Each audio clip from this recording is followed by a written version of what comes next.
Thank you and welcome to my channel. Today's video is on an all-out nuclear strike by Russia against the United States. And so you see here, I've sped up the video. I manually did targeting for every Russian strategic warhead. It took me quite a bit of time. And so talking, we'll look at the nuclear order of battle, but we're talking near 2,000 warheads. So I had a few hours of footage of just me running through and doing this. I'm not showing it all, just giving, kind of a brief overview as I introduce this scenario. So right now, the current situation in Ukraine is kind of war of attrition at this point. But there's been talk of Western forces, particularly NATO countries, putting troops into Western Ukraine to secure Western Ukraine to free up their fighters to focus on the front lines. And that would be a particular red line with Putin. So I had looked at a scenario where there was an escalation of force in my last video. This one, though, really looks at what if they wanted to cause maximum civilian damage. So maximize the casualties that they're going to inflict. So this is strictly counter value. They're not trying to target military installations at all. And so what you're going to see is cities, towns, everything you can think of. A lot of the big cities were hit with multiple warheads. Here's the nuclear order of battle for Russia. This is from the Federation of Atomic Scientists. You see ICBM-wise, 1,185 warheads. Sub-launch, you have 800. And there's another 580 or so bomber air-launched gravity bombs, air-launched cruise missiles from the air triad. So, like I said, I manually did the targeting for all of it, and it took me quite a bit of time, but I think the AI in the simulator does a pretty good job, pretty adequate job, I think, overall, but I really wanted to make sure that the targeting was spread out into any kind of population center. So some towns that are, you would think, we really wouldn't be targeted being smaller towns. There is a sheer number of warheads available to Russia, and us for that matter too, that you're talking places you wouldn't think could be targeted if they wanted to. It's one argument where we talk about getting rid of our ICBM land-based silos because people even say they're nuclear sponges. Well, that could ensure, though, if they're targeting those silos, that's going to be a lot of cities and towns that may not get targeted, especially if they're targeting a few warheads for each silo. So there's an argument to be made that nuclear sponge is there and they're in the low population density-wise population areas for a reason. So that's really a debate for a different video. But here you see the warheads and they're starting to merge. So the one single launch is merging out into multiples. And as they get a little closer, we'll kind of zoom in to the United States proper. And this was strictly targeting continental United States. So it would include Alaska. I did not include Hawaii. And I'll be honest with you, just an oversight on my part. I could have easily spared some warheads for Hawaii too. So just now thinking about that as I'm rewatching the video, that I did completely alleviate Hawaii. So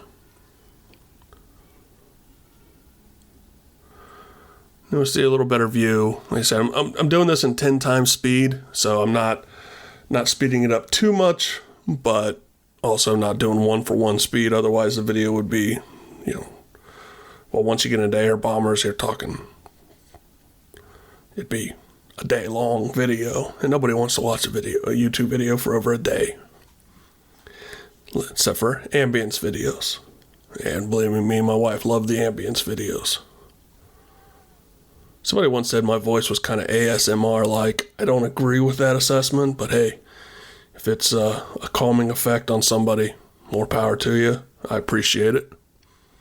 Okay, so we're seeing strikes now, and you're going to see just multiple cities and towns targeted, and they're going to be coming in waves as the ICBMs launched first, and then the subs, and then the mobile launchers.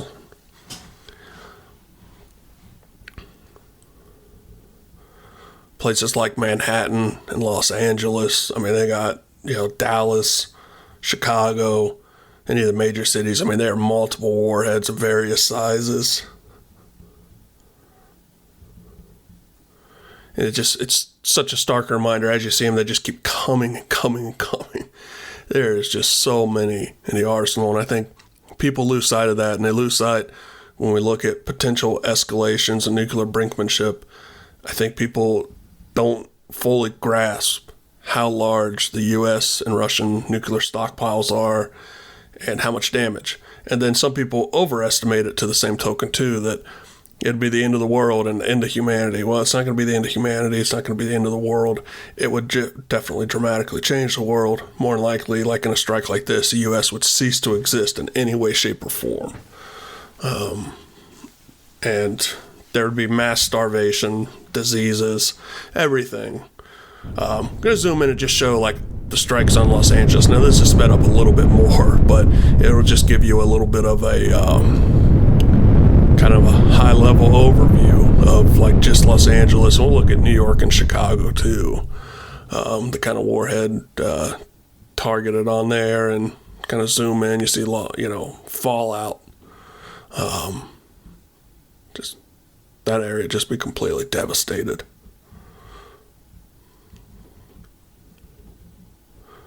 And then, New York, even being more densely, packed in this area here, you're going to see a massive amount of warheads dropping.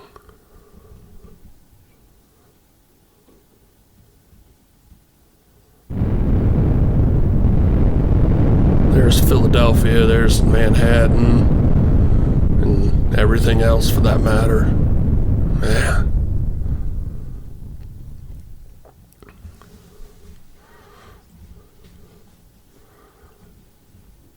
It's crazy to think this could happen in just a matter of hours.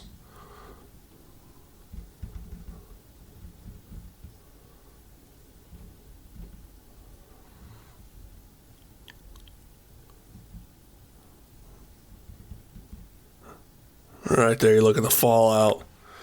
I mean, I don't think anybody would be getting out of that alive. Not in that area. Here's Chicago, too, and nearby areas.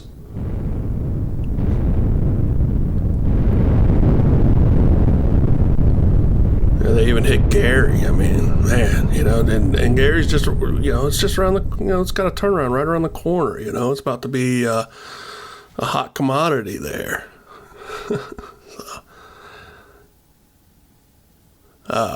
But again, a lot of warheads, and it'd just be mass devastation through here.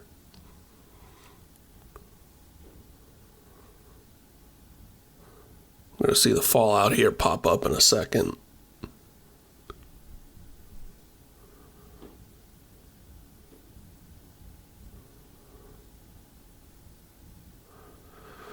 There we go. Well, that's the casualties there, with green areas being the higher, and there's the fallout. And you see there, it's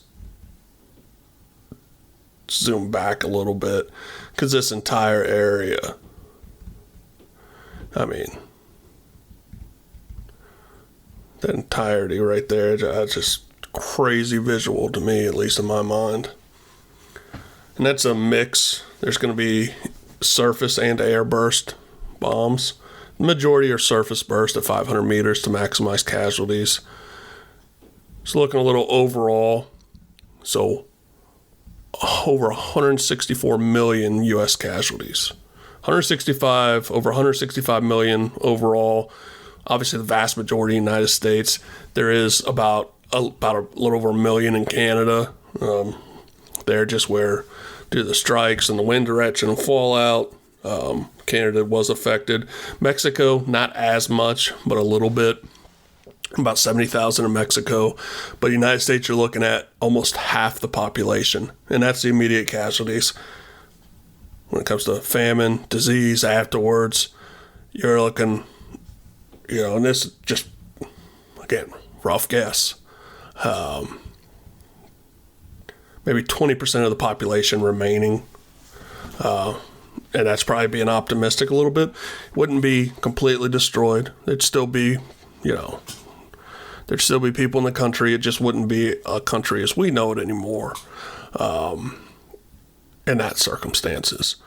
Now, mind you, you see our nuclear forces are still there. This is strictly targeting civilian places. There's some military things were hit just due to proximity. But this will give you an idea the kind of capability the Russians have, so we should be mindful of that when we look at escalation in the Ukraine situation. Thanks, everybody. Please like and subscribe.